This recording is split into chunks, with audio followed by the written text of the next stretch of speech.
Hello everyone, कैसे हैं आप लोग। तो आज जो है हमारा फर्स्ट टॉपिक जो स्टार्ट हो रहा है वो है सॉलिड स्टेट। अभी देखिए बहुत ही इम्पॉर्टेंट टॉपिक है, चाहे वो एमपी बोर्ड हो, सीबीएसई हो, बिहार बोर्ड हो, यूपी बोर्ड हो, जो भी है, ये सॉलिड स्टेट एक बहुत ही इम्पॉर्टेंट चैप्टर है और इसके अंदर थियोरेटिकल क्वेश्चंस भी हैं, न्यूमेरिकल क्वेश्चंस भी हैं।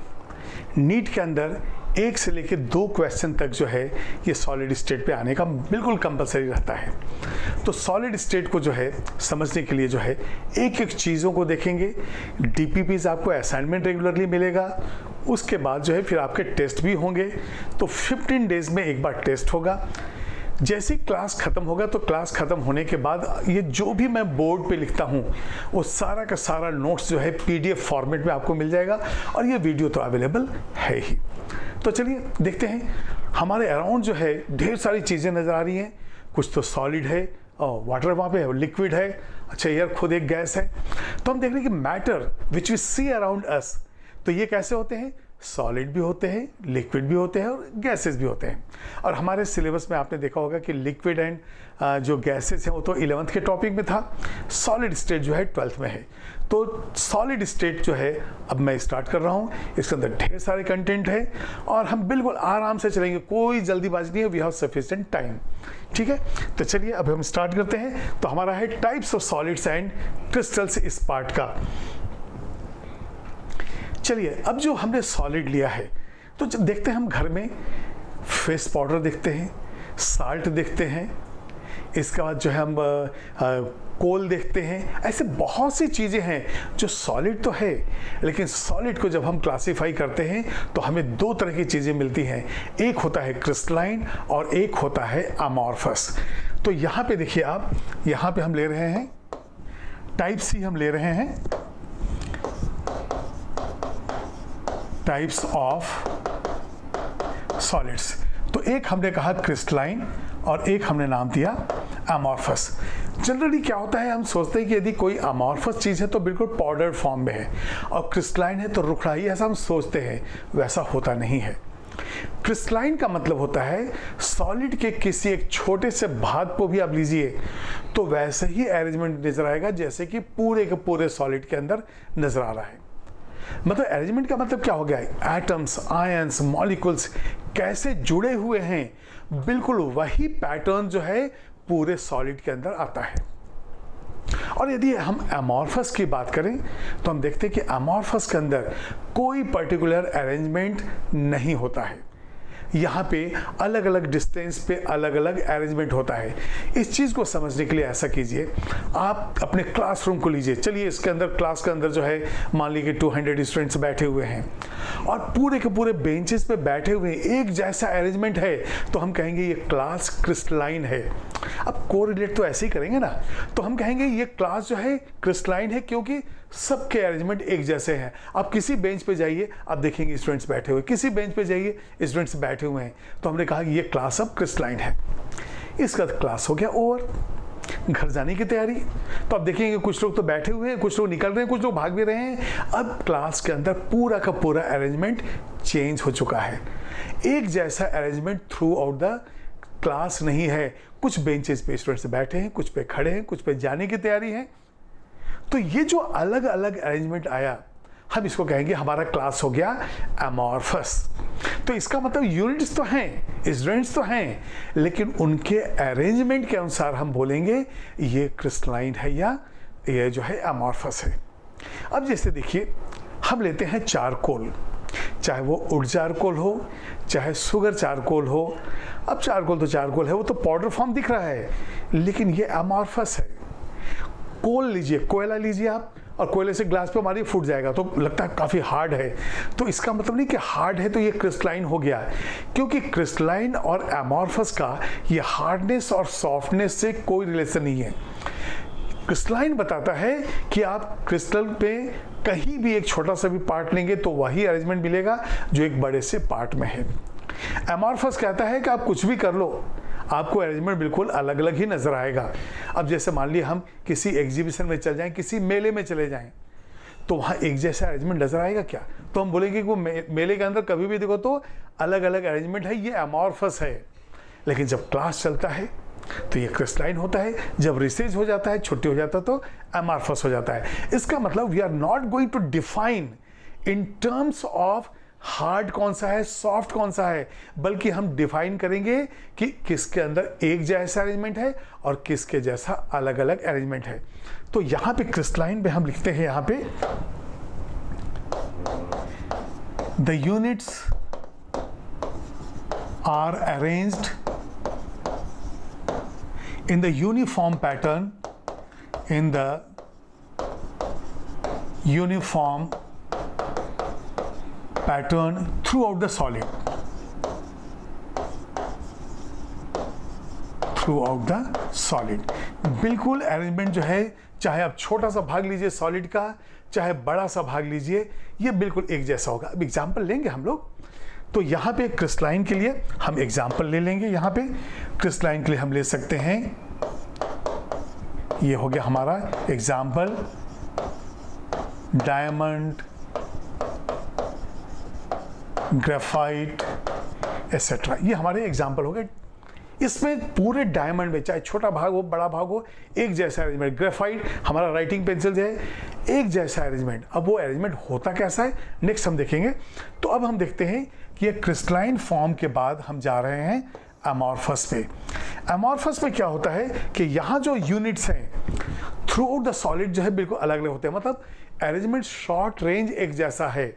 तो यहाँ पे the units are not arranged, units are not arranged uniformly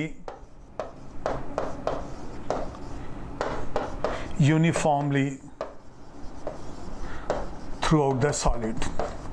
मतलब ये हो गया कि सॉलिड के अंदर जो है, आप एक छोटा सा भाग लीजिए, उसमें अलग अरेंजमेंट दिख रहा है, थोड़ा सा दूसरा भाग लीजिए, अलग अरेंजमेंट लिख रहा है।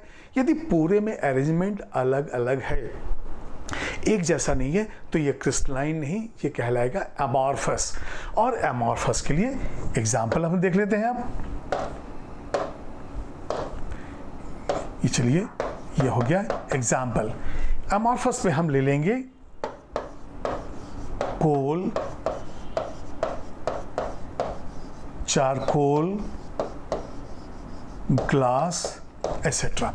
अब ये एग्जाम्पल्स क्यों है ऐसे? कोल का मतलब हो गया कि कार्बन से तो बना हुआ है, कार्बन एटम्स तो जरूर हैं, लेकिन कोई प्रॉपर अरेंजमेंट नहीं है। स्टूडेंट्स तो हैं, लेकिन क्लास के अंदर कोई प्रॉपर अरेंजमेंट नहीं है, क्योंकि ये तो लंच ब्रेक है, ये तो ये जो है टी ब्रेक है, ये तो छुट्टी है, बीच में 10 मिनट का गैप है, वहाँ पे ये अरेंजमेंट अलग अलग हो जाता है। ठीक है, तो बिल्कुल आप चार्ट पे जो है आप अपने आंसर्स देते रहेंगे। चलिए अब बताइए, कोई इसमें डाउट हुआ कि क्रिस्टलाइन और एमॉर्फस में?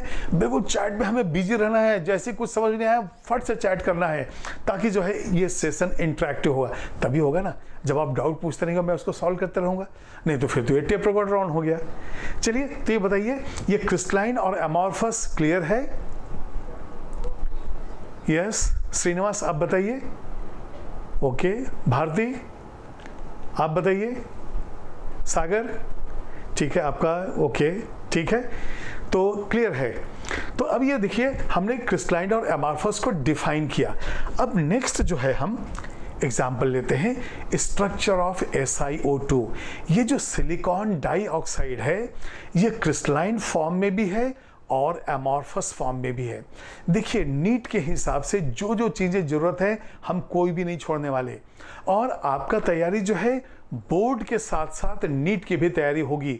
आपको बोर्ड से अलग से तैयारी करने की जरूरत नहीं है, क्योंकि यहाँ पे आप देखेंगे कि जो भी चीज़ें यहाँ लिखी हुई होंगी वो सारा आपके पास PDF के फॉर्म में होगा।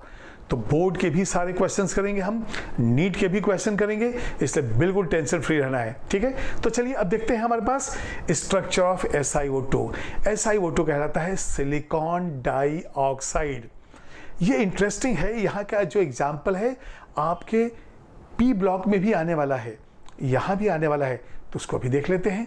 हमारे पास SiO2 का स्ट्रक्चर जो है दो तरह का है। यहाँ पे देखिए हम दो तरह से ले रहे हैं। यहाँ पे एक हम लेंगे क्रिस्टलाइन फॉर्म और दूसरा हम लेंगे एमॉर्फस फॉर्म।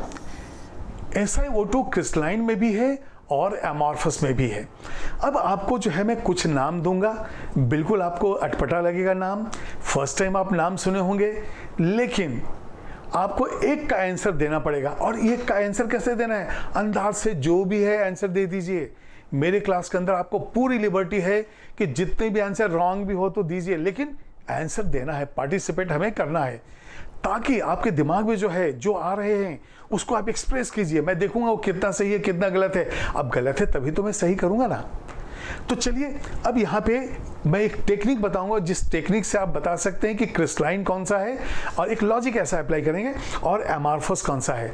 मैं आपको एक नाम दे रहा हूं, आपको कुछ भी मालूम नहीं है इसके बारे में, नाम बस लॉटरी लगाना है, लग गई तो ठीक है, नहीं तो क्या फर्क पड़ेगा। उसके बाद फिर जब मैं आपको नाम बताऊंगा तो नाम जो है आप बिल्कुल सही जगह क्रिस्टलाइन और एमॉर्फस बोलेंगे।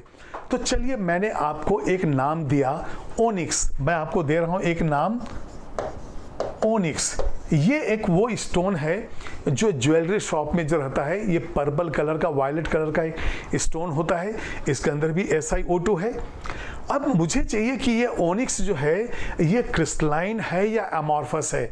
आपको मैंने आंसर नहीं बताया है, आपको नहीं मालूम है, लेकिन जस्ट मैचिंग है, कोई नेगेटिव मार्किंग नहीं है। और मैंने कहा आपको एक तो चूज करना ही है कि ओनिक्स जो है ये क्रिस्टलाइन है कि एमॉर्फस है।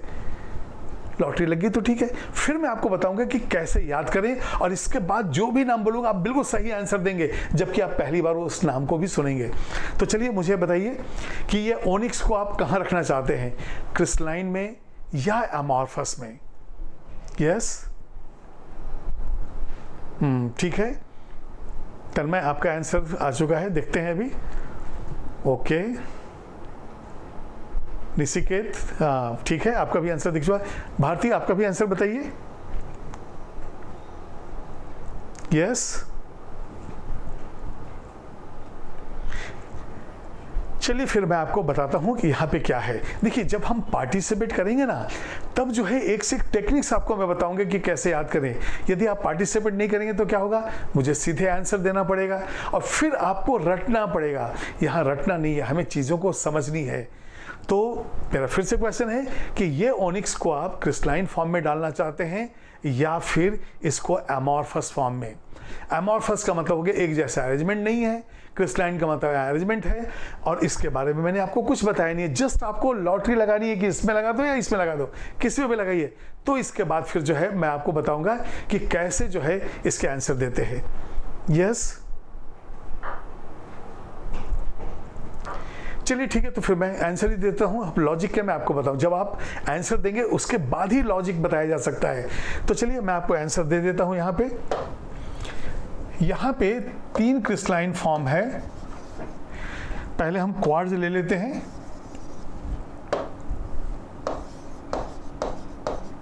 ये देखिए क्वार्ट्ज, दूसरा जो है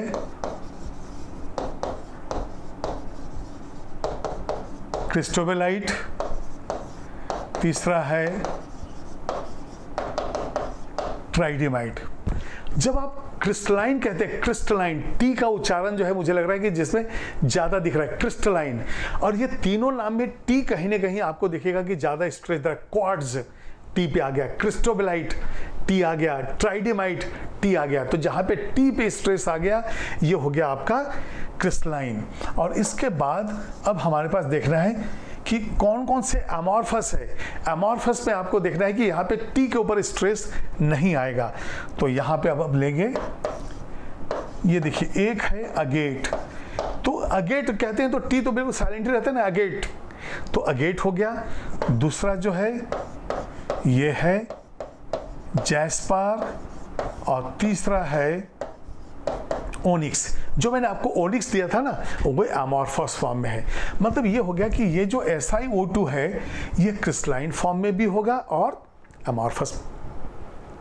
जब क्रिस्टलाइन फॉर्म में होगा तो थ्रू आउट द सॉलिड एक जैसा अरेंजमेंट, और जब एमॉर्फस हो तो बीच में अरेंजमेंट टूट जाते हैं, ये अरेंजमेंट बिल्कुल अलग अलग हो जाता है।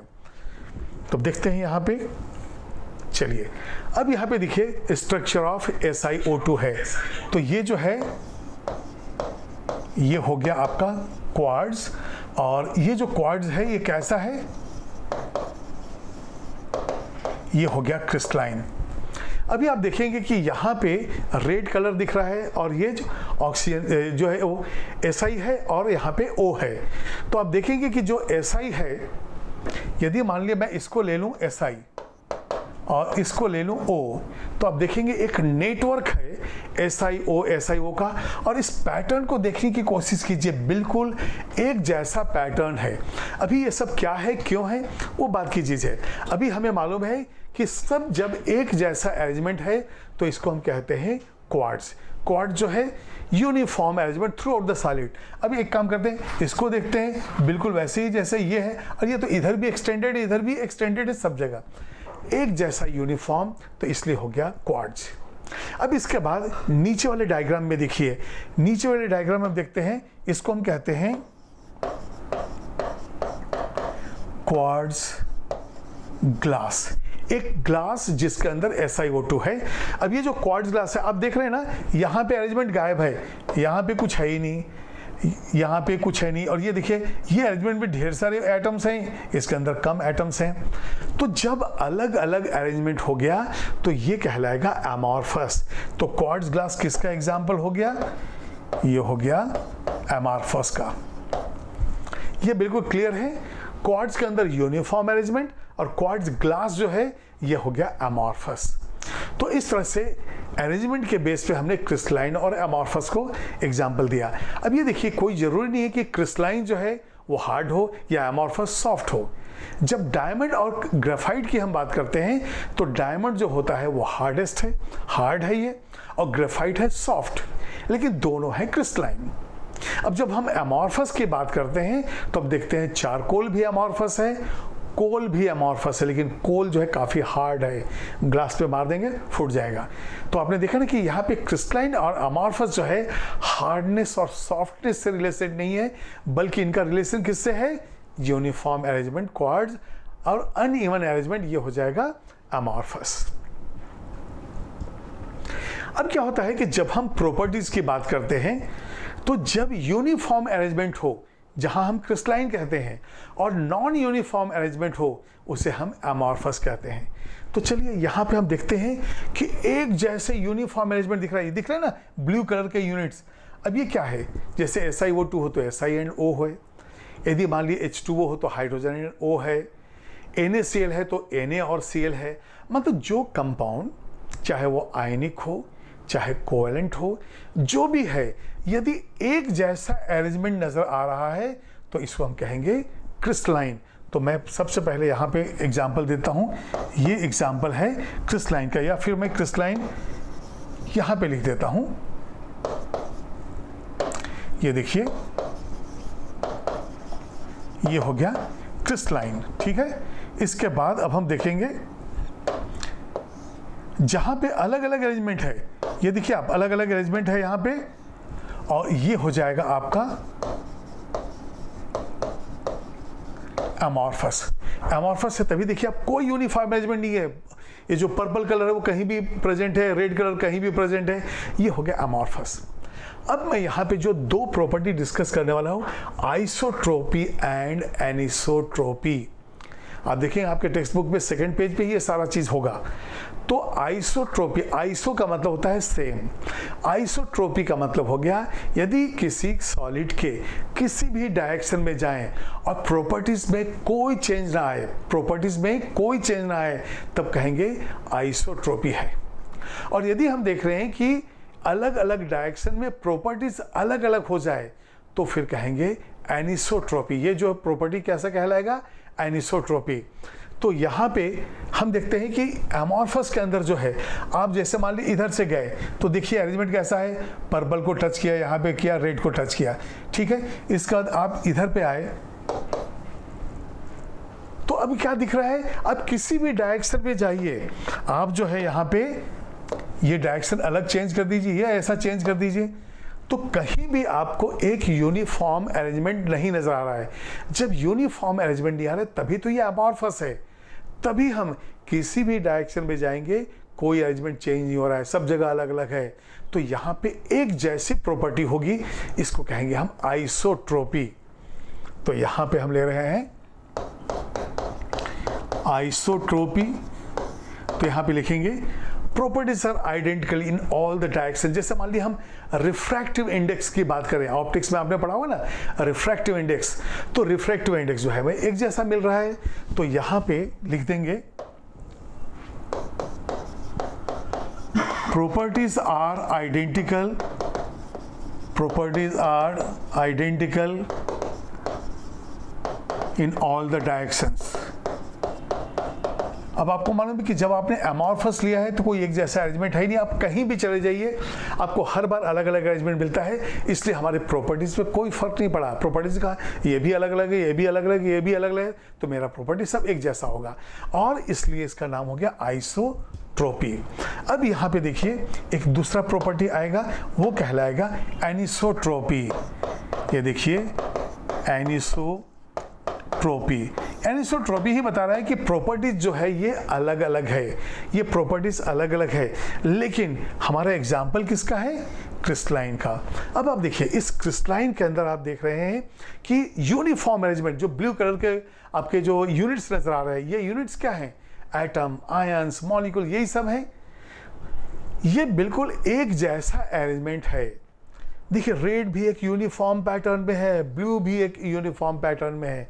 अब क्या होगा, आपने यदि इस डायरेक्शन में कोई चीज़ लिया तो ये देखिए इस डायरेक्शन में अरेंजमेंट कैसा है, इसके बाद आप इस डायरेक्शन में देखिए अरेंजमेंट कैसा है। यहाँ पे ब्लू कलर के आजू बाजू जा रहा है, ये जो है यहाँ पे रेड कलर के आजू बाजू जा रहा है, मतलब यहाँ पे अरेंजमेंट अलग है और यहाँ पे अरेंजमेंट अलग है। ये हम अलग अलग डायरेक्शन में जा रहे हैं ना, यहाँ पे देखिए इस डायरेक्शन में गए थे, यहाँ पे कोई भी अरेंजमेंट एक जैसा नहीं है। यहाँ पे किधर भी जाएंगे सब अलग अलग है। यहाँ पे हम देख रहे हैं कि एक अरेंजमेंट अलग है, रेड रेड के आसपास गया, एक ब्लू ब्लू के आसपास गया, तो यहाँ पे अलग अलग अरेंजमेंट होने की वजह से जो प्रॉपर्टीज होंगे वो अलग अलग होंगे, तो इसको हम कहते हैं एनिसोट्रोपी। तो यहाँ पे लिखेंगे प्रॉपर्टीज आर, यहाँ पे डालेंगे properties are different in different directions,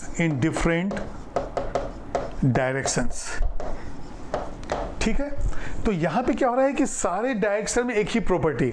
यहाँ पे एग्जाम्पल हम ले लेंगे रिफ्रैक्टिव इंडेक्स, यहाँ पे हम ले लेंगे रिफ्रैक्टिव इंडेक्स। यदि किसी ग्लास का आप रिफ्रैक्टिव इंडेक्स देख रहे हैं तो ग्लास का कहीं भी आप शेप चेंज कर दीजिए, सेम वही वैल्यू रहेगा। लेकिन यहाँ पे जो प्रॉपर्टीज है क्रिस्टलाइन सब्सटेंसेस के लिए और जो अलग अलग प्रॉपर्टीज है, इन प्रॉपर्टीज में एक हम लेते हैं इलेक्ट्रिकल कंडक्टिविटी। तो एग्जाम्पल हम ले लेंगे यहाँ पे इलेक्ट्रिकल कंडक्टिविटी।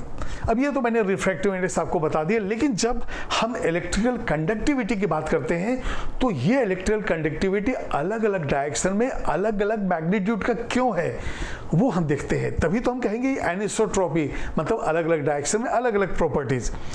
और उसके लिए मैंने एग्जाम्पल लिया है ग्रेफाइट का। अब इसके पहले कि मैं इस टॉपिक को प्रोसीड करूं, मैं चाहता हूं यदि आपको ये वीडियो लास्ट तक पसंद आए तो लाइक, शेयर और सब्सक्राइब करना ना भूलें। एक चीज़ और, ये AKSC अब सिर्फ YouTube चैनल ही नहीं है, बल्कि ये जो है ऐप में भी आ चुका है। और इस ऐप को डाउनलोड करने के लिए लिंक जो है आपको डिस्क्रिप्शन बॉक्स में दिया हुआ है। देखिए इस ऐप के थ्रू मैं 11th और 12th स्टूडेंट्स के लिए जो नीट और JEE बैचेज हैं उसमें फिजिकल और इनऑर्गेनिक केमिस्ट्री टीच कर रहा हूँ, और जिसके लिए मेरा फ़ी है ओनली 3,999। एक दिन का 10 रुपये के आसपास है ना इजी। चलिए तो अब आगे बढ़ते हैं हम अपने टॉपिक्स पे। यहाँ पे देखिए स्ट्रक्चर ऑफ ग्रेफाइट है। ग्रेफाइट का जो है हेक्सागोनल लेयर स्ट्रक्चर होता है। ये देखिए हेक्सागोनल कैसे, 1 2 3 4 5 6, ये देखिए 6 कार्बन एटम्स जो है ये एक रिंग में है। इसी तरह से आप यहाँ पे देख लीजिए 1 2 3 4 5 6, और ये अलग अलग लेयर है, इसलिए अलग अलग कलर मैंने डाल दिया है। एक ब्लैक कलर का, एक ग्रीन कलर का, फिर ब्लैक कलर का है, मतलब अलग अलग स्ट्रक्चर्स लेयर्स में है। तो यहाँ पे हम ग्रेफाइट के लिए लिखते हैं और आपने 11th में पढ़ा होगा ना हाइब्रिडाइजेशन, तो वो भी मैं यहाँ पे आपको दे देता हूँ। यहाँ पे लिखेंगे hybridisation in graphite is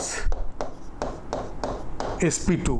her carbon जो है यहाँ पे, ये हर कार्बन जो है जैसे यहाँ पे ले लिए तो ये हो जाएगा sp2। हर कार्बन sp2 है। अब sp2 है और इसकी वजह से आप देख रहे हैं कि यहाँ पे हेक्सागोनल जो है लेयर स्ट्रक्चर बना हुआ है। डायमंड के अंदर स्ट्रक्चर होता है sp3 का और यहाँ पे sp2 का, तो यहाँ पे लिख देंगे it has hexagonal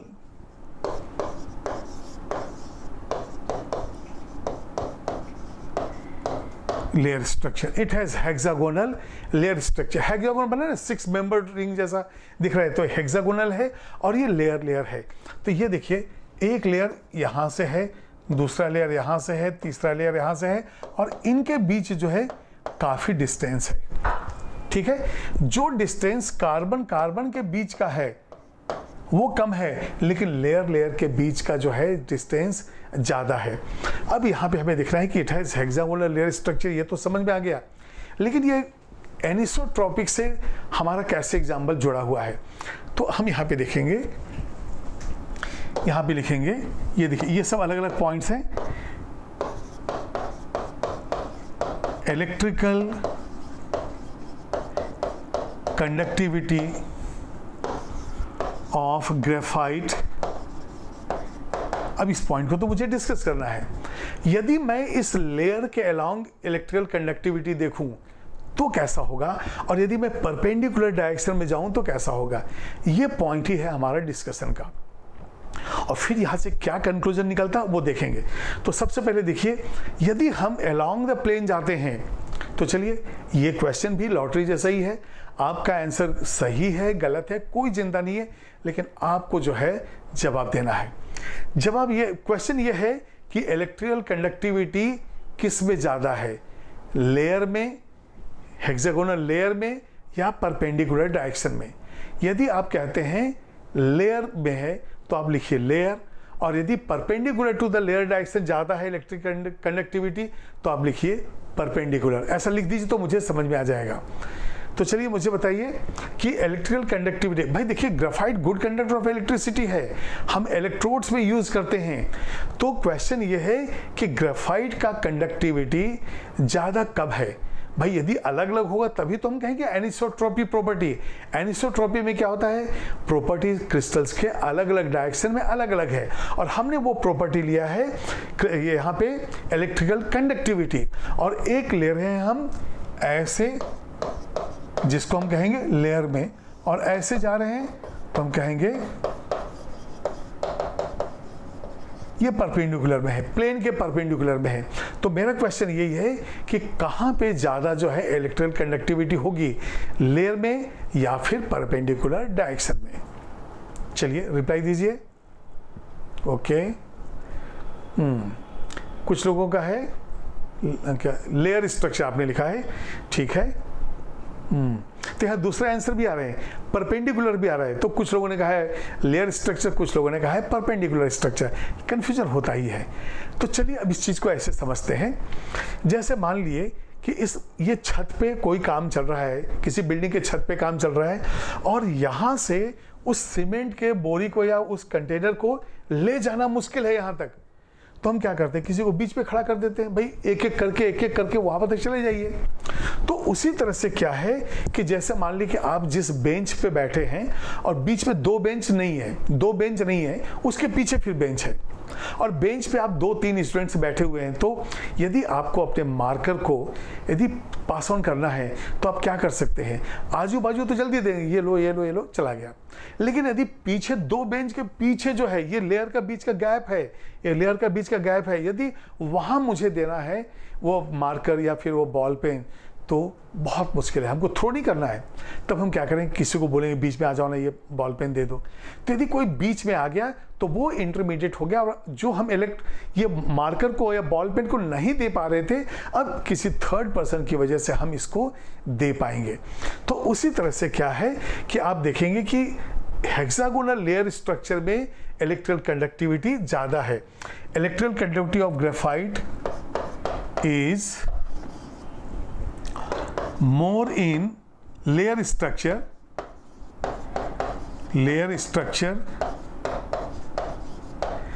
but less in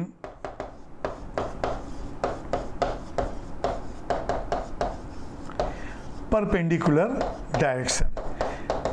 भाई ये जो आपका परपेंडिकुलर डायरेक्शन है, इसमें क्यों कम हो गया?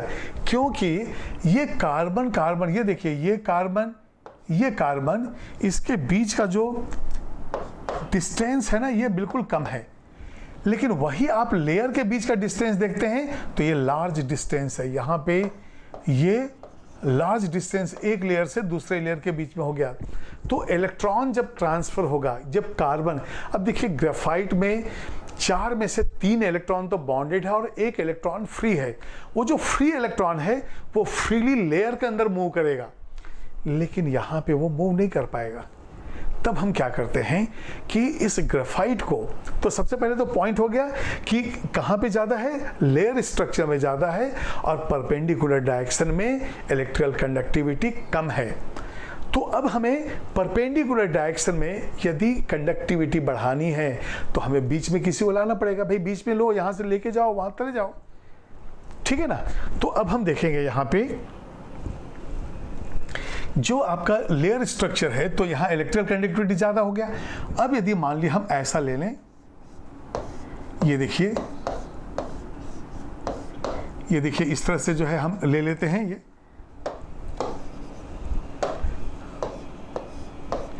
ये देखिए ये लेयर स्ट्रक्चर ऐसा हो गया। एक लेयर ऐसे चलते जा रहा है और एक लेयर जो है हम ये ऐसे लेते जा रहे हैं। सब ये हेक्सागोनल है ही है, हेक्सागोनल है इस तरह से। अब ये जो एक इलेक्ट्रॉन है, एक कार्बन के पास एक फ्री इलेक्ट्रॉन है, यहाँ पे डिस्टेंस कम है और लेयर्स के बीच में डिस्टेंस ज़्यादा है। तो यहाँ पे हो जाएगा मोर डिस्टेंस। अब मोर डिस्टेंस है और यहाँ पे होता है लेस डिस्टेंस। जैसे ये कार्बन है, तो हम लिखेंगे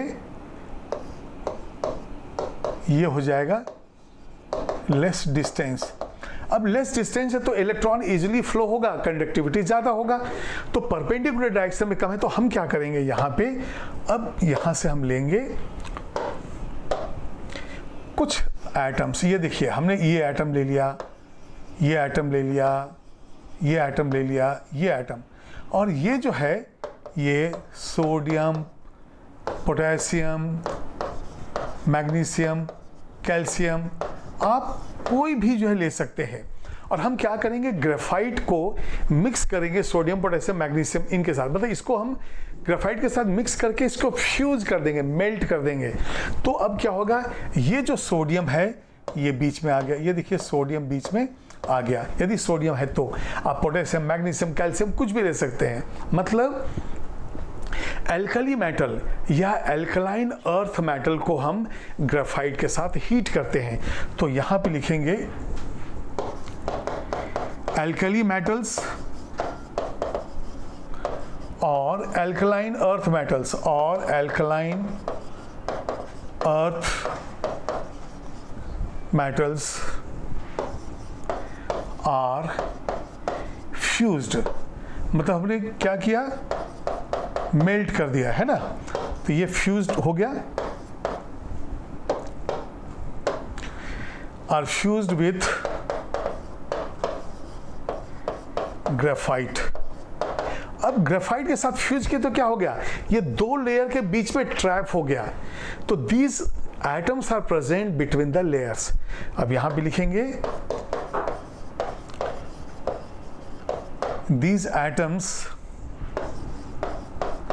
are present between the layers. अब बताइए, जैसे छत पे जो है हमें कोई चीज़ भेजना है और यहाँ से कोई चीज़ भेजना बहुत मुश्किल है और बीच में कोई खड़ा है कि हमने उसको दे दिया, वहाँ से चला गया, देखिए ईजिली। तो अब हमने क्या किया, पहले से आसान कर दिया तरीकों को। तो अब यहाँ पे क्या होगा कि ये बीच में आने की वजह से क्या होगा, यदि कोई इलेक्ट्रॉन है तो ये इसको इधर से एक्सचेंज करके यहाँ पे भेज सकता है। तो ये हमारे मिडिल मैन हो गए, ये लोग हैं जो हमें हेल्प कर रहे हैं। तब ये जो ग्रेफाइट और ये जो कॉम्बिनेशन है, इसको कहते हैं हम इंटरकैलेशन कंपाउंड। एक से एक नए टर्म्स आएंगे, लेकिन क्या करें, सीखना तो सब है ही ना। तो यहाँ पे हम देखेंगे कि ग्रेफाइट C हो गया। अब यदि मान लीजिए C20 है और Na1 है, या फिर हम लेते हैं C जो है ये 25 है और यहाँ पे मैग्नीशियम 3 है। तो ये कोई कंपाउंड का फॉर्मूला नहीं है, लेकिन इस कॉम्बिनेशन को हम कहते हैं इंटरकैलेशन कंपाउंड। तो present between the layers,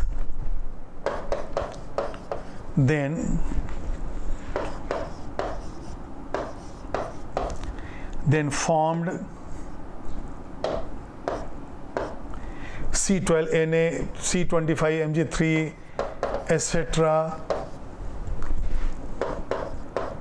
are called. अब देखिए नया नाम इसको आपको याद रखना पड़ेगा। ये जो है ये कहलाता है, ये थोड़ा सा लाइट कलर हो जा रहा है, हम चेंज करते हैं इसको। यहाँ पे हम लिख देंगे इंटरकैलेशन कंपाउंड। तो ये इंटरकैलेशन कंपाउंड के लिए कॉल्ड इंटरकैलेशन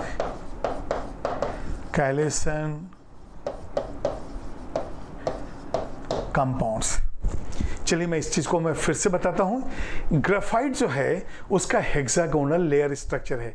हमारा जो राइटिंग पेंसिल होता है ना, लेड पेंसिल जिसको कहते हैं राइटिंग पेंसिल, अब राइटिंग पेंसिल आप देख रहे हैं बिल्कुल सॉफ्ट टच होता है, ठीक है। कारण क्या है, इसका हेक्सागोनल लेयर स्ट्रक्चर है। दो लेयर के बीच में जगह खाली है तो इसलिए स्लिप करता है, तो हेक्सागोनल लेयर स्ट्रक्चर है। अब इस लेयर स्ट्रक्चर के बेस पे हमने कहा कि यदि इलेक्ट्रॉन फ्लो हो तो electrical conductivity along the plane ज़्यादा है और परपेंडिकुलर डायरेक्शन में कम है। तो यहाँ पे हम देखेंगे, यहाँ पे मोर है, हम कह रहे हैं इलेक्ट्रिकल कंडक्टिविटी, और यदि हम परपेंडिकुलर डायरेक्शन में जा रहे हैं तो ये लेस है। लेस तो है, लेकिन थोड़ा सा तो हम इंक्रीज कर ही सकते हैं। थोड़ा सा इंक्रीज करने के लिए हमने क्या किया, इस ग्रेफाइट में सोडियम को मिक्स करके या मैग्नीशियम को मिक्स करके मेल्ट कर लिया। अब जो हमें मिला तो हमने देखा कि इलेक्ट्रिकल कंडक्टिविटी थोड़ा सा जो है पहले से इंक्रीज हो गया। So we have increase the electrical conductivity by trapping this alkali metals और एल्कलाइन अर्थ मेटल, ये दोनों लेयर के बीच में। अब ये मिडिल मैन जैसा है तो ये बढ़ गया, और ये जो बना इसे ही हम कहते हैं इंटरकैलेशन कंपाउंड। ये चीज़ आपको समझ में आया? तो ये इंटरकैलेशन कंपाउंड के बारे में देख लीजिए। और अब एक काम करते हैं कि आज जो हमने पढ़ा है उसको 5 मिनट रिवाइज कर लेते हैं, कोई जल्दी तो है नहीं। तो चलिए देखते हैं हम लोग एक एक पॉइंट कहाँ से हम लोगों ने स्टार्ट किया है। यस, यहाँ से हमारा जो है स्टार्ट हुआ था कि जो टाइप्स ऑफ सॉलिड्स हैं, हम कहते हैं, देखिए सबसे पहले तो हमने देखा कि सॉलिड लिक्विड गैस जो है हमारे पास अलग अलग फिजिकल स्टेट की चीज़ें हैं, और सिर्फ हम सॉलिड स्टेट के बारे में डिस्कस करेंगे इस चैप्टर में, ठीक है। तो सॉलिड जो है दो तरह के हो गए, एक हो गया क्रिस्टलाइन और एक हो गया अमॉर्फस। क्रिस्टलाइन में आपने देखा कि थ्रू आउट द सॉलिड एक जैसा अरेंजमेंट है, और अमॉर्फस में अलग अलग अरेंजमेंट अलग अलग जैसे है। अब जैसे याद है ना कि मान ली कि कहीं कोई फंक्शन हो रहा है, तो फंक्शन होने के पहले सब चेयर्स बेंचेस सब इकट्ठे हम डाल देते हैं, तो ये हो गया अमॉर्फस। इसका बाद जब फंक्शन होना है तो वहाँ पे फिर यूनिफॉर्मली हम अरेंज करते हैं, सारे जो बेंचेज हैं चेयर्स हैं उसको अरेंज करते हैं, तो हम बोले हाँ अब यूनिफॉर्म अरेंजमेंट है। तो ये यूनिफॉर्म अरेंजमेंट कैसा हो गया, क्रिस्टलाइन। फंक्शन खत्म, अब जा रहा है ये सब बेंच वगैरह चेयर, तो सब एक के ऊपर एक कैसे भी रख देते हैं और ट्रक में लाद देते हैं। अब ये हो गया अमॉर्फस। तो बिल्कुल क्लियर है, जैसे हमारा क्लास जब चल रहा है तो क्रिस्टलाइन, और जैसे ही ब्रेक होता है, रिसेस होता है, छुट्टी होती है, तो हो जाता है अमॉर्फस। तो यहाँ पे हमने वही कहा, the units are not arranged uniformly throughout the solid. मतलब एक छोटे से भाग में तो एक जैसा अरेंजमेंट है, फिर यह तो दूसरा अरेंजमेंट, तीसरा arrangement, through out the solid different arrangement, जिसका नाम दिया गया अमॉर्फस। इसके बाद हमने देखा है कि SiO2 एक कंपाउंड ऐसा है जो क्रिस्टलाइन फॉर्म में भी है और अमॉर्फस फॉर्म में भी है। 3 क्रिस्टलाइन फॉर्म, इसमें T के ऊपर ज़्यादा स्ट्रेच होता है, क्वार्ट्ज, क्रिस्टोबलाइट, ट्राइडेमाइट, और जो बिल्कुल सॉफ्ट है अगेट, जैस्पर, ओनिक्स। अगेट हम नहीं कहते हैं, अगेट T जो है लगता है कि खत्म हो गया, इसलिए अगेट, जैस्पर, ओनिक्स जो है अमॉर्फस है। केमिकली SiO2, लेकिन अरेंजमेंट जो है अलग अलग है। इसके बाद फिर हमने लिया है कि ठीक है, अब ये क्वार्ट्ज जो है क्रिस्टलाइन फॉर्म है, और जो क्वार्ट्ज ग्लास है, ग्लास को कहते हैं अमॉर्फस। और एक चीज़ और, जो अमॉर्फस होता है इसे हम कहते हैं सुपर कूल्ड लिक्विड। तो यहाँ पे अमॉर्फस जो है हम वहाँ पे हम लिख लेते हैं, ये देखिए अमॉर्फस है, जहाँ पे हम कहते हैं सुपर कूल्ड लिक्विड, तो यहीं पे हम लिख देंगे अमॉर्फस सुपर कूल्ड लिक्विड। तो अमॉर्फस जो है, जब आपको आ जाए कि ग्लास कैसा है, तो ग्लास जो है अमॉर्फस है, इसलिए हो गया ये सुपर कूल्ड लिक्विड। ठीक है, तो ये 3 क्रिस्टलाइन फॉर्म और 3 जो है अमॉर्फस फॉर्म। कई बार मैचिंग आ सकता है कि कौन सा क्रिस्टलाइन फॉर्म है, कौन सा अमॉर्फस फॉर्म है। इसके बाद हम देखते हैं कि जो क्वार्ट्ज जो हमने कहा, उसके अंदर यूनिफॉर्म Si&O का अरेंजमेंट। अब देखिए थ्रू आउट बिल्कुल एक जैसा अरेंजमेंट दिख रहा है, लेकिन जब हम क्वार्ट्ज ग्लास लेते हैं, जैसे मैंने आपको बताया ग्लास इज अमॉर्फस, वो ग्लास जिसके अंदर SiO2 यूज हुआ है वो हो गया क्वार्ट्ज ग्लास। तो अब यहाँ पे देखिए सब अरेंजमेंट बिल्कुल अलग अलग है। ये देखिए यहाँ पे कुछ है ही नहीं, पता नहीं क्या हुआ है, यहाँ भी कुछ नहीं है, ये खूब ढेर सारे आइटम का ग्रुप बन गया, यहाँ पे कम बना, ये बिल्कुल अलग अलग अरेंजमेंट है, इसलिए इसका नाम, ये तो क्वार्ट्ज था क्रिस्टलाइन फॉर्म, और ये हो गया क्वार्ट्ज ग्लास जो है अमॉर्फस फॉर्म। ठीक है, इसके बाद ये जो प्रॉपर्टीज हैं इधर, ये सॉलिड्स के अंदर 2 तरह की प्रॉपर्टीज हैं, एक है आइसोट्रोपी और दूसरा है एनिसोट्रोपी। देखिए ये 2 तरह के अरेंजमेंट है, एक है अमॉर्फस का और एक है क्रिस्टलाइन का। यहाँ पे आप देखिए ये जो क्रिस्टलाइन फॉर्म है और जो अमॉर्फस फॉर्म है, इसको हमने डायग्राम से कैसे रिप्रेजेंट किया है, ये देखिए 2 अलग अलग डायग्राम है। इस डायग्राम के अंदर आपको दिख रहा है कि वो जो ऑरेंज कलर जो बॉल दिख रहा है या रेड कलर का आपको जो बॉल दिख रहा है, उसका भी कोई प्रॉपर अरेंजमेंट नहीं है, और ये जो पर्पल कलर का दिख रहा है उसका भी कोई प्रॉपर अरेंजमेंट नहीं है, इसलिए हो गया ये अमॉर्फस। लेकिन दूसरे डायग्राम आप देख रहे हैं कि जो ब्लू कलर का है एक यूनिफॉर्म पैटर्न में ऐसे है, एक उसी तरह से ये यूनिफॉर्म पैटर्न में रेड कलर है, इसलिए हो गया ये क्रिस्टलाइन। अब यदि मान लिया हम प्रॉपर्टीज की बात करें तो 2 प्रॉपर्टीज, एक हमें लेना है आइसोट्रोपी और एक लेना है एनिसोट्रोपी। हम देखते हैं कि बहुत से प्रॉपर्टीज जो हैं यहाँ पे जब अमॉर्फस लेते हैं तो उसके अंदर किसी भी डायरेक्शन में आप जाइए आपको एक जैसा ही प्रॉपर्टी मिलता है, तो अमॉर्फस हो जाएगा ये। तो ये देखिए इधर से गए इधर, कहीं कोई एक जैसा अरेंजमेंट है ही नहीं। यदि कहीं भी कोई एक जैसा अरेंजमेंट नहीं है, इसका मतलब हो गया सभी डायरेक्शन में प्रॉपर्टीज एक जैसे होंगे, और यहाँ पे properties are identical in all the directions. तो ये एग्जाम्पल हो गया हमारा रिफ्रैक्टिव इंडेक्स। एक ग्लास स्लैब लीजिए, उसको किसी भी डायरेक्शन में उसका रिफ्रैक्टिव इंडेक्स निकालिए, तो वो जो है हमेशा कैसा आएगा 1। तो ये हो गया ग्लास कैसा हो गया अमॉर्फस, और उसके अंदर ये प्रॉपर्टी जो है आइडेंटिकल हो गया, इसलिए इसका नाम हो गया आइसोट्रोपी। अब यदि आप ये ले रहे हैं क्रिस्टलाइन फॉर्म, ये देखिए क्रिस्टलाइन के अंदर इधर गए तो अरेंजमेंट ऐसा है कि लग रहा है कि रेड के आसपास जा रहा है, ये जा रहा है तो ब्लू के आसपास जा रहा है, मतलब यहाँ पे अरेंजमेंट जो है अलग अलग डायरेक्शन में अलग अलग होगा। अब यदि मैं इसको ऐसा लिख दूँ, ये देखिए आप ऐसा, तो यहाँ भी बिल्कुल अलग अरेंजमेंट, तो सब जो है अरेंजमेंट अलग अलग है। अलग अलग होने की वजह से इसकी प्रॉपर्टीज भी अलग अलग होगी, और इसका नाम दिया गया एनिसोट्रोपी। ये देखिए जैसे ये आइसोट्रोपी है वैसे ये एनिसोट्रोपी है। एनिसोट्रोपी का एग्जाम्पल हमने ले लिया इलेक्ट्रिकल कंडक्टिविटी, और उस इलेक्ट्रिकल कंडक्टिविटी के लिए हम लेंगे एग्जाम्पल ग्रेफाइट का। ये हमारा ग्रेफाइट था। अब देखिए यहाँ पे जो ब्लैक कलर का एक लेयर है, ग्रीन कलर का एक लेयर है, ब्लैक कलर का एक और लेयर है। आप देख रहे हैं कि यहाँ पे ग्रेफाइट के अंदर जो है sp2 हाइब्रिडाइजेशन होता है, जो आप 11th में पढ़ चुके हैं केमिकल बॉन्डिंग में, और यहाँ पे it has hexagonal layer structure. ये देखिए 6 मेंबर्ड रिंग है तो हेक्सागोन हेक्सागोन, और ये हेक्सागोन का एक लेयर, हेक्सागोन का दूसरा लेयर, हेक्सागोन का तीसरा लेयर। ये लेयर्स के बीच में लार्ज डिस्टेंस है, जबकि जो खुद रिंग में है, खुद जो हेक्सागोनल लेयर में है, उनके बीच का डिस्टेंस कम है। ये देखिए लेस डिस्टेंस। तो यहाँ पर आप लिख सकते हैं लेस डिस्टेंस, और ये हो जाएगा लार्ज डिस्टेंस। तो यहाँ पे हम क्या देखते हैं कि it has hexagonal layer structure, electrical conductivity of graphite is more in layer structure. अब ग्राफाइट, भाई कार्बन के अंदर 4 इलेक्ट्रॉन होते हैं और sp2 में 3 ही बॉन्डेड है, मतलब एक इलेक्ट्रॉन तो फ्री है। अब वो इलेक्ट्रॉन जो है इधर जो है ज़्यादा कंडक्ट करता है इलेक्ट्रिसिटी, इधर कम करता है। क्यों? यहाँ पे कार्बन कार्बन लेयर के बीच में डिस्टेंस ज़्यादा है, जबकि कार्बन कार्बन के बीच में डिस्टेंस कम है, तो इजीली पास हो सकता है। बेंच पे आप अपने नोटबुक को या फिर मार्कर को या बॉल पेन को आप इजीली ट्रांसफर कर सकते हैं, लेकिन यदि 2 बेंच के बीच में डिस्टेंस ज़्यादा है, वहाँ पे मुश्किल हो जाता है। ठीक है, तो परपेंडिकुलर डायरेक्शन में इसका कम है। इसके बाद उसी चीज़ को हमने एक्सप्लेन किया, ये लेयर है, यहाँ पे लेस डिस्टेंस है, यहाँ पे मोर डिस्टेंस है। हर कार्बन के पास जो है आप देखेंगे कि एक इलेक्ट्रॉन जो है फ्री है, जो इलेक्ट्रिकल कंडक्टिविटी देगा। तो इलेक्ट्रिकल कंडक्टिविटी मोर है प्लेन में, और परपेंडिकुलर डायरेक्शन में जो है कम है। तो परपेंडिकुलर डायरेक्शन में इलेक्ट्रिकल कंडक्टिविटी को बढ़ाने के लिए हम क्या कर रहे हैं, इस ग्रेफाइट को हम मेल्ट कर रहे हैं। एल्कली मेटल, चाहे सोडियम पोटेशियम हो, चाहे alkaline earth metal magnesium calcium हो, इसके साथ हम फ्यूज करते हैं, मेल्ट करते हैं। तो अब क्या होता है, ये एटम्स इनके लेयर्स के बीच में ऐसे ट्रैप हो जाते हैं, ये लेयर्स के बीच में ट्रैप हो गए।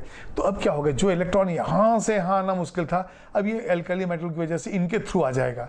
जैसे मान लिया हमें सीमेंट भेजना है फ्लोर ऊपर में, फ्लोर से ऊपर रूफ के ऊपर भेजना है, मुश्किल है, लेकिन बीच में कोई है तो हम दे देंगे, वहाँ से चला जाएगा, दे देंगे, वहाँ से चला जाएगा। तो ये जो है इलेक्ट्रिकल कंडक्टिविटी अब बढ़ जाता है, लेकिन फिर भी जो लेयर स्ट्रक्चर में है वही ज़्यादा है, परपेंडिकुलर में थोड़ा सा बढ़ गया है। ठीक है, अब ये जो ट्रैप हो गए, तो यहाँ पे हम ये देखिए कोई कंपाउंड नहीं बना है, ये इंटरकैलेशन कंपाउंड हम कह रहे हैं, लेकिन ये सिर्फ कंपोजिशन बता रहा है कि 20 कार्बन के हिस्से में 1 सोडियम, तो नॉट ए ट्रू कंपाउंड। यहाँ पे हम डाल देंगे नॉट ए ट्रू कंपाउंड, सिर्फ इसका नाम है, लेकिन ये इंटरकैलेशन कंपाउंड कोई केमिकल कंपोजिशन नहीं है, बल्कि ये तो बता रहे हैं कि हाँ ठीक है, एटम्स का 25 कार्बन है तो 3 मैग्नीशियम उनके हिस्से में है। तो इस तरह से ये प्रोपोर्शन बताता है। तो इंटरकैलेशन कंपाउंड बना के हमने इसकी इलेक्ट्रिकल कंडक्टिविटी को थोड़ा सा इंक्रीज कर दिया है। ये बिल्कुल क्लियर हो गया। तो अब जो है आज जो हमने पढ़ा है उसमें यदि कोई डाउट है तो प्लीज़ मुझे डाउट पूछिए। यस, आप कहें इंटरकैलेशन क्या कंपाउंड? नहीं, बिल्कुल मैंने आपको बताया इंटरकैलेशन कंपाउंड है। जैसे आप इनर्ट गैस में पढ़ेंगे एक क्लैथरेट कंपाउंड, वो भी कंपाउंड नहीं है, कहते हैं क्लैथरेट कंपाउंड। ये इंटरकैलेशन कंपाउंड कोई कंपाउंड नहीं है, लेकिन कहते हैं इंटरकैलेशन कंपाउंड। तो इस तरह से आप देखेंगे कि यहाँ पे एक कंपोजिशन बता रही है। ये C20Na is not the formula, ये बता रहा है कि 20 कार्बन के हिस्से में 1 सोडियम है, 25 कार्बन के हिस्से में 3 मैग्नीशियम है। तो ये जो है सिर्फ प्रपोर्शन बता रहा है। ये है इंटरकैलेशन कंपाउंड जो नॉट ए ट्रू कंपाउंड है। बिल्कुल ठीक है। तो आज जो है आपने देखा है कि किस तरह से जो है सॉलिड को क्लासिफाई किया गया है। इसके आगे कल हम देखेंगे कि क्रिस्टलाइन और अमॉर्फस में इनके प्रॉपर्टीज क्या क्या हैं। तो मैं थोड़ा डिस्कस कर लेता हूं और कल टेबुलर फॉर्म में देखेंगे। सबसे पहले तो देखिए जो क्रिस्टल्स होते हैं, क्रिस्टल्स इनके शार्प मेल्टिंग पॉइंट होते हैं, मतलब जो मेल्टिंग पॉइंट बिल्कुल फिक्स है। और यदि आपको मेल्टिंग पॉइंट में कोई डिफरेंस नजर आया, मेल्टिंग पॉइंट बढ़ा हुआ नजर आया, इसका मतलब इसके अंदर कोई ना कोई इम्प्योरिटी है। तो हम कहते हैं कि शार्प मेल्टिंग पॉइंट होता है किसका? क्रिस्टलाइन का। और अमॉर्फस का शार्प मेल्टिंग पॉइंट नहीं होता है। जैसे कि आप ग्लास ले लें, तो ग्लास का क्या होता है, जैसे आपको याद है कि मेल्टिंग पॉइंट पे टेम्परेचर कांस्टेंट हो जाता है, जैसे बॉइलिंग पॉइंट पे टेम्परेचर कांस्टेंट हो जाता है। लेकिन जो ग्लास अमॉर्फस है उसके केस में हम देखते हैं कि एक तरफ तो ग्लास मेल्ट हो रहा है और दूसरी तरफ इसका टेम्परेचर भी बढ़ रहा है, मतलब there is no sharp melting point. तो यहां पे solids are characterised by the sharp melting point. यदि सॉलिड का जो एक्सपेक्टेड मेल्टिंग पॉइंट है उससे कहीं ज़्यादा है तो आप मान के चलिए यहाँ पे कोई ना कोई इम्प्योरिटी है, तो क्रिस्टलाइन हो गया थ्रू आउट द अरेंजमेंट। आप देखेंगे क्रिस्टलाइन के अंदर हम लेते हैं एनिसोट्रोपी, ये सारे प्रॉपर्टी जो है कल हम लोग लेंगे एक टेबुलर फॉर्म में, और इसके बाद फिर आगे सिलेबस को बढ़ाएंगे। और जिनको भी प्रॉब्लम है, आपको मैंने अपना पर्सनली नंबर दिया है, प्लीज़ उस नंबर पे आप अपने SMS जो है कीजिए, और नहीं तो आप चैट के अंदर जो है पूछिए, ठीक है। तो चलिए बस आज क्लास इतना ही रहता है, और कल अच्छे से तैयारी करके आइए, और मुझे जो है चैट से मुझे बताइए कि क्या आपके डाउट्स हैं। Okay, bye everyone.